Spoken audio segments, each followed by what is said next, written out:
Uy, andyan na pala kayo. Napakaganda ng ating show sa gabing ito dahil tatlong special dishes ang ibibigay ko sa inyo. Una, celery pasta soup. Pangalawa, roasted prime rib and herbs mashed kamote. Pangatlo, Pinoy fish and gabi chips with tuba vinaigrette dressing. Ang lahat ng yan, dito lang sa Idol sa Kusina!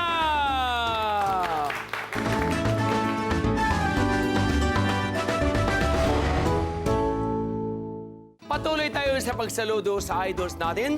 Last week, ang idol natin ay ang mga nasa Armed Forces of the Philippines. Siyempre, mga idols pa rin ang ating makakasama sa gabing ito. Talagang idol sila dahil nagsasagip sila ng buhay o nagdurugtong ng buhay.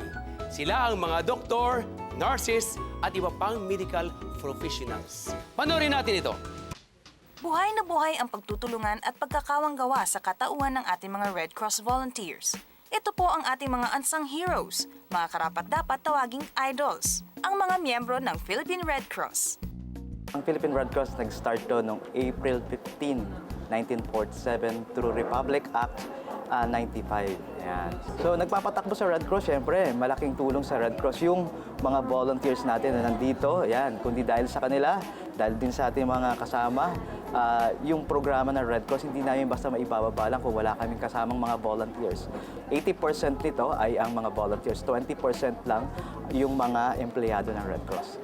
So yung mga volunteers natin, no, wala silang hininging kapalit. Maraming mga volunteers na pag tinanong sila, ano nakukuha nila sa Red Cross, binabayaran ba sila ng Red Cross? Siguro, ang masasabi na lang nila, yung kasiyahan na naibibigay sa kanila ng pagtulong nila. So malaking bagay din po yun, no, na nagbibigay sila ng libreng serbisyo. Dahil sa tulong na binibigay nila, tong dinner na ito ay para sa kanila. Palakpakan natin ang mga medical staff and volunteers ng Philippine Red Cross Quezon City Chapter. Kayo ang aming idol!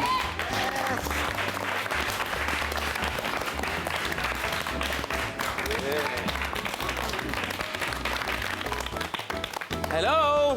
Wow! Welcome sa Idol! At anniversary namin ngayon, kaya nga, salamat nandito kayong lahat. At makakasama rin natin ngayong gabi ang isang batikang aktor, idol, siyempre, sa mundo ng entertainment, si Gardo Versusa! Hello!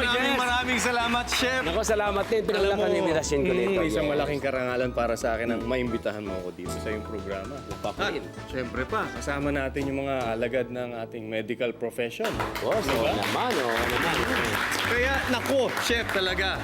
Thank you so much for having me here. Thank you, Gardo. Diyan ka muna, ako muna ang gagawa ng ating Sigurado ka? Ilulutuin. Yes, lang ako? upo ka muna. Diyan ka sige, muna. sige. Akong bahala sa'yo. Ang gagawin natin ito. Yes. Okay, simulan na natin. Gaya ng sabi ko, ang una natin gagawin ay ang celery pasta soup. Very healthy, very delicious. Right. So, simulan natin ang ating pagluluto. Andito yung pasta, andito yung ingredients lahat. Sindihan natin. No, ganda, no? Lagyan natin ang olive oil. Okay, unahin natin ang garlic. Minced garlic.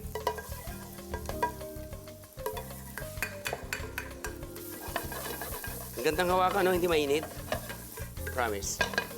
Then carrot. Carrot. Onion. Celery. Pansin ko sa mga ingredients, Chef Boy, Yes. maraming vegetables. Sinadya mo bang ihain sa amin ay mga healthy foods? Yes. Oo, hinanda ko ito dahil alam ko na pagka binigyan ko kayo ng matataba, sigurado, kukunan ko ng blood pressures. Dahil marami kayong duwong dala. Kaya naghanda na ako na low fat, healthy ang gagawin ko. So, ito yung garbanzos. Now, of course, lalagyan natin ng itong ating soup stock, no? Kung mayroon kang chicken stock, kung mayroon kang kung anong klaseng gusto, beef stock, chicken stock, fish stock, etc. Pwede po. Yes po. Excuse lang po.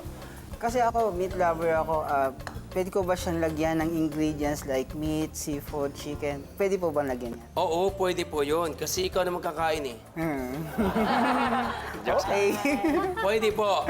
Halimbawa, lagyan mo ng chicken, fish, pwede po. Lagyan mo ng hipon. The same procedures, katulad nito, dagdagan mo lang, ayan na. You are already a chef. No? Para ipagmamalaki mo na sa asawa mo. Are you married? No. Not yet? Wow, you are lucky. Don't get married. It's boring. Jokes lang ha, sa mga nanay. Now, ilagyan natin yung... Kung wala kang pasta, pwede mong lagyan. Halimbawa, katulad nito, macaroni. Kaya lang iba-ibang kulay. Lalo sa mga kids, no? Colorful. Kasi mga bata, kinakailangan yung mata nila, tatakawin mo. Hindi yung, Mami, ano na naman yan? Supas. Pero pag nakita nila may kulay, what a nice! Lagyan natin ng salt. Chef Boy, may curious question lang po ako. Yes po. Di ba, Chef Boy, 60 years old na po kayo? Minus 3, please. Ano po yung bakit sir looking healthy pa rin po kayo? Ano po ba yung sekreto niyo? Wow naman! Alam mo, yun nga marami nagtatanong sa akin, bakit ako healthy? My wife, she is very particular sa pagkain namin. Walang karne. At konti lang po ang asin. Okay, ito'y ating tatakpan. No? Takpan natin. Nakikita mo? Nakikita mo yung nasa loob. Kumukulo na. Nakikita mo. At maganda ng kulay. So, siyempre, mas komportable. Kisa naman yung, luto na kaya to? Luto na kaya to? Parang gano'n. Ayan, okay na. Di ba? Umapaw na kaya? Ano kaya? Di ba? Mas maganda ito kasi nga, kumpleto glass talaga. Di ba? Ang ganda. Ba? Ganda na. Luto na. Ang ganda ng kulay. Oh, walang mantika. It's really pure vegetables. Ilagay ko na rito sa ating lalagyan. Tapos, lalagyan natin ng Parmesan cheese.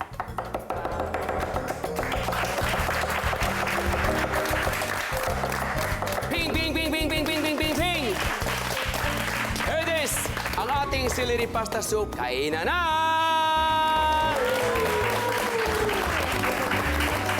Hello. Yeah. I have 2 horse. This is good. Tamang-tama yung timpla and Chef Boy, the best ka talaga. Ayun, very colorful po siya. Talaga makakit yung mga bata na kumain. Then, maraming vegetables. Then, lasang-lasa yung parmesan cheese. Ayun, malasa siya. Kahit na ito na lang yung kainin mo, okay siya. Mabigat na sa tiyan. Chef Boy, ang ganda ng presentation mo, no? Tamang-tama to sa tag-ulan. Ipapakain ko talaga ito sa mga anak ko. I'm sure they love it. Huwag kayong alis. Sa aming pagbabalik, ang napakasarap na roasted prime ribs and earth mascamote!